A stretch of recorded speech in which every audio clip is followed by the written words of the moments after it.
Bonjour à tous, très heureuse de vous retrouver sur 8 Mont Blanc. C'est la revue de presse de la rédaction comme chaque semaine. Pauline Courceau, bonjour. Bonjour Fanette. Et puis cette semaine dans Médiasphère, nous allons entrer dans l'été en douceur avec la rédactrice en chef du magazine Tendance, Fanny Desmith. Bonjour. Bonjour.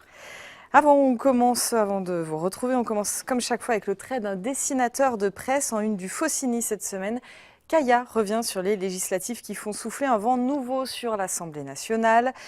En Pays de Savoie, sur 10 députés, 8 sont nouveaux. Bernard Accoyer, suppléant d'Annabelle André-Laurent, s'est ainsi incliné face à la candidate de La République En Marche, Véronique Rioton.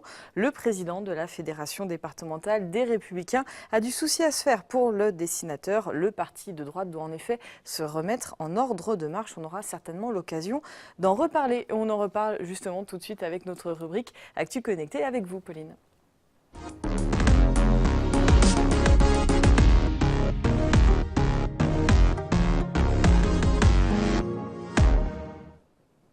Une page se tourne pour Lionel Tardy. Exactement, on continue quand même à parler un peu d'élections parce qu'on s'ennuie un petit peu sinon. Alors les élections sont terminées, mais les députés qui n'ont pas été réélus, eh bien, il est temps de faire leur carton. On le voit sur ce Facebook de Lionel Tardy, non réélu dans la 2e circonscription de Haute-Savoie. Il a fait ses adieux à l'Assemblée nationale, visiblement ému. Il a fait quelques photos et il a récupéré son boîtier de vote pour garder quelques souvenirs de ces 10 années passées à l'Assemblée nationale.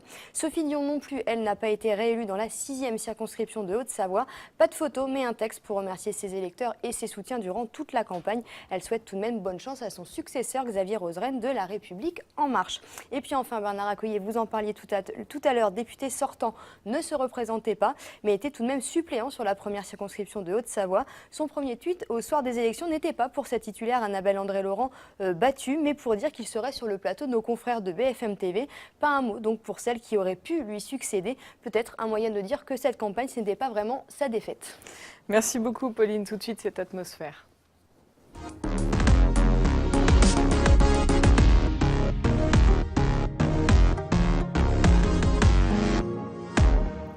Et Fanette, on débute cette rubrique en montagne. Oui, en montagne, et montagne avec un S car elle est plurielle, cette montagne que l'on aime tant, surtout quand il fait chaud.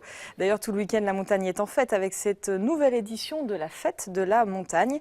Il y a des animations, des nuits en refuge, des sorties familiales, donc il y en a pour tous les goûts. Le programme est à retrouver, vous le voyez, sur le site internet de Montagne Mag.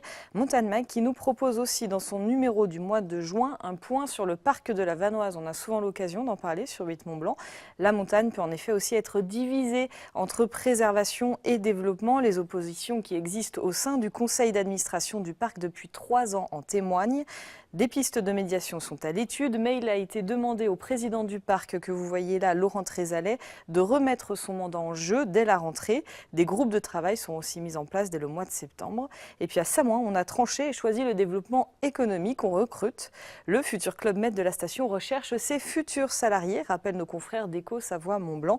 Une centaine de postes est à pourvoir, notamment dans les métiers de l'hôtellerie. Alors vous parliez de la montagne pour se rafraîchir, il y a aussi les lacs. Et oui, les lacs, un peu de fraîcheur, une fraîcheur que certains aimeraient savourer à toute vitesse. La guerre fait toujours rage sur le Léman entre les pros et les anti-jet ski.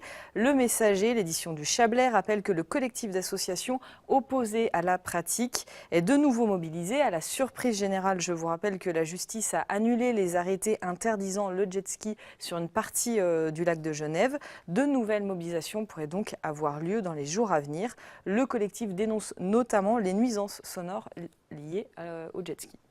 Et puis, on reste sur les lacs alpins avec ce dossier d'Écho Savoie Mont-Blanc qui se pose la question de la préservation des plans d'eau. Les agriculteurs et les collectivités ne sont pas avares en engrais et la grande majorité des plans d'eau de la région est contaminée par les nitrates et les pesticides. La lutte contre ces polluants est devenue l'une des priorités, notamment des agences de l'eau. Sachez toutefois que les lacs savoyards sont un peu plus épargnés que dans le reste de la région. Leur état s'est beaucoup amélioré ces 20 et 30 dernières années, peut-on lire dans cet article de Romain Fournier. Merci beaucoup Fanette. On passe à notre focus de la semaine. Nous recevons Fanny Desmith, directrice commerciale du groupe Le Messager et rédactrice en chef du magazine Tendance.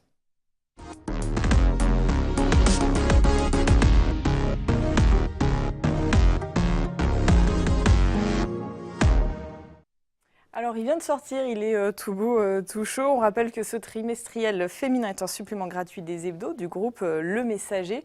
Et vu la une, ça sent bon l'été. C'est le magazine qu'on va feuilleter sur la plage. Totalement. Alors là, en plus, on a bien choisi en cette saison et avec le temps dehors. On est en plein dans l'été. Donc effectivement, sur tout ce magazine, l'idée, c'est de pouvoir le conserver sur tout l'été. Et puis, il est agrémenté aussi, en plus, de 1000 idées de sortie sur la Savoie, la Haute-Savoie et l'Ain, qu'on a sélectionné pour pouvoir bien profiter de l'été. Le coup de cœur, s'il y en avait un dans le magazine. Ah, c'est difficile parce que c'est surtout au niveau du magazine, c'est beaucoup de collaborations. Et dans les collaborations, c'est aussi des gens avec qui j'apprécie de travailler. Donc du coup, chaque personnalité est assez intéressante. Donc c'est difficile d'avoir un coup de cœur. Par exemple, là, on a June qui est une jeune blogueuse qui nous propose de faire prendre l'air à notre intérieur avec des idées assez originales et différentes qui sont assez sympas au niveau des rendus. Après moi, vu aujourd'hui ma morphologie, je dirais peut-être le maillot de bain pour cet été parce que là, ça va être un dur dilemme pour moi de le trouver. Il y a un dossier sur comment choisir son maillot de bain en fonction de sa morphologie.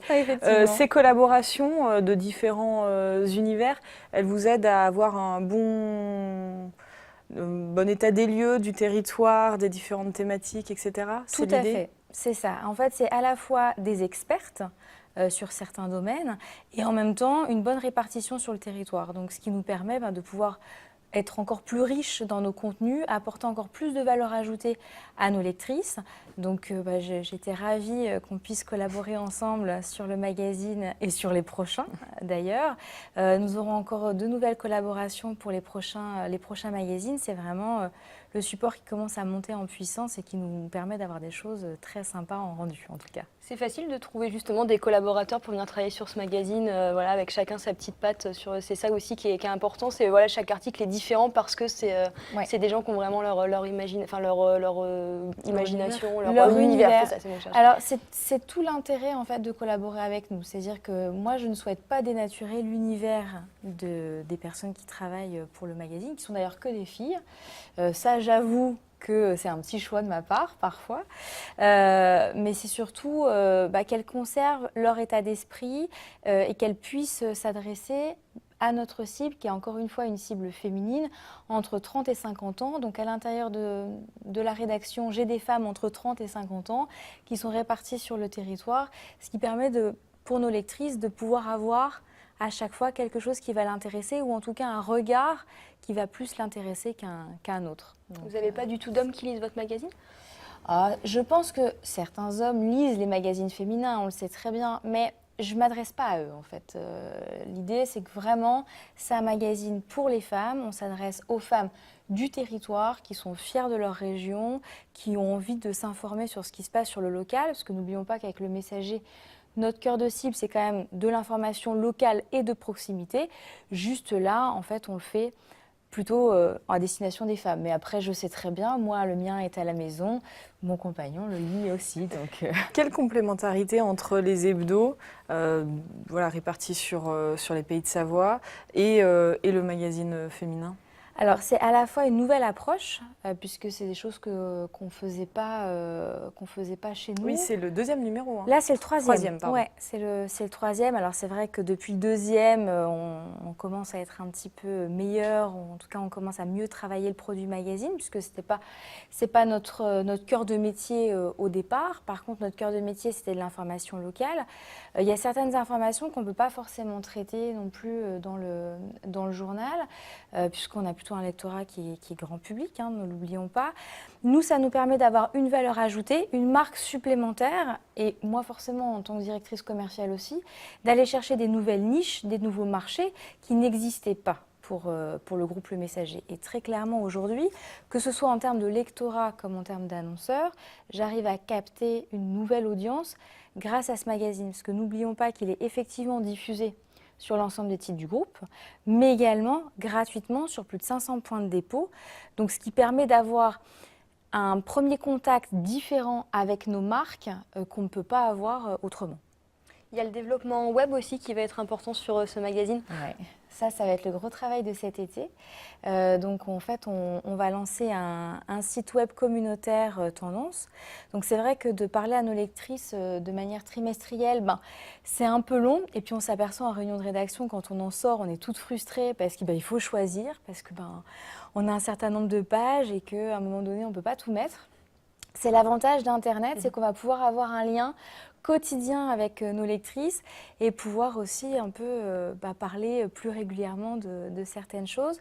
Donc, il sort normalement le 17 juillet. Donc, à partir du 17 juillet, les internautes pourront s'y rendre. On va le peaufiner pendant l'été et il sera véritablement en place au mois de septembre. Merci beaucoup Fanny. Et puis au mois de septembre, donc, on retrouvera le numéro 4 qui sera consacré à la rentrée. Et oui, le 14. Le 14. Merci beaucoup d'être venu sur le plateau de Médiasphère. On continue avec les tops et flops et comme chaque semaine, on commence avec les flops et la galère des taxis, Pauline, à Annecy. Et oui, c'est un dossier de l'essor savoyard à la descente du train en gare d'Annecy. Plusieurs voyageurs s'étonnent de ne voir finalement aucun taxi les attendre. Ils doivent patienter parfois entre 20 et 30 minutes pour se rendre là où ils souhaitent. Alors une galère qui se reproduit tout au long de l'année pour tous les Annéciens. Alors à l'insuffisance du nombre de taxis s'ajoute aussi la circulation difficile sur le bassin. Selon la Chambre syndicale des taxis, la solution résiderait davantage dans l'organisation des taxis que dans leur nombre. La mairie d'Annecy, elle, qui délivre les licences, s'interroge pour sa part sur l'idée par exemple de créer une licence de taxi 100% électrique. On verra donc s'il y aura des taxis électriques et peut-être, pourquoi pas, des VTC à Annecy. À suivre. Et puis prudence en montagne ce week-end. Et oui, la sécheresse et le danger, c'est pas facile à dire, et le danger de chute de pierre incite la mairie à recommander aux alpinistes la plus grande vigilance. Cet épisode de canicule se traduit pour l'ascension de l'aiguille du Goutet et plus particulièrement pour la traversée du couloir par des chutes de pierre, alors principalement pendant les périodes chaudes de la journée comme en ce moment. Face à cette situation, la compagnie des guides de Saint-Gervais-les-Contamines et de Chamonix ont décidé de suspendre les courses prévues du Mont Blanc tant que cette situation perdurerait. Dans les prochains jours, si cette situation s'aggrave, d'ailleurs, il serait contraint de recommander aux alpinistes qui veulent faire l'ascension du sommet du Mont Blanc par la voie réelle de Saint-Gervais de différer leur ascension et de prendre un arrêté carrément de fermeture du refuge de Goutet, et c'est à lire dans le Messager. Une retenue collinaire un peu particulière. Et oui, on passe au top en Savoie cette fois-ci. Les retenues collinaires, c'était le privilège des stations de ski. Mais avec la sécheresse récurrente, l'agglomération chambérienne a décidé de s'en doter aussi. Ces bassins d'eau pluviale vont notamment irriguer les vergers. Ils sont nombreux en Savoie. L'agglomération souffre depuis 2003 d'un sévère déficit de pluviométrie, en particulier dans le massif de l'Épine autour de la Motte-Servolex. Alors pour la chaîne de l'Épine, 3 retenues sont envisagées, 100 000 mètres cubes au total, de quoi alimenter une dizaine d'exploitations et surtout de soutenir pas moins de 170 emplois. Ce chantier pèse tout de même 1 million d'euros. Son financement pourrait être en grande partie pris en charge par l'Europe, l'Agence de l'eau, la région et le département. La première des 3 retenues pourrait être aménagée sur le site de la Villette à la Motte-Servolex en 2019 et c'est à voir chez nos confrères de France 3.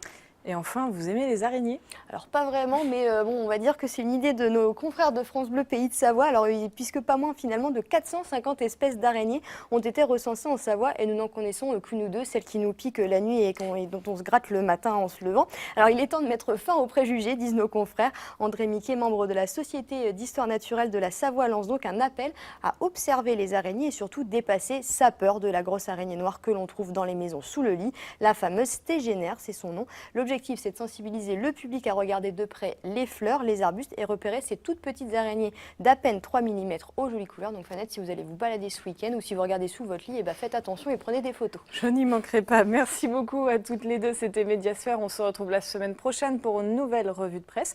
Merci à toute l'équipe et passez un très bon week-end.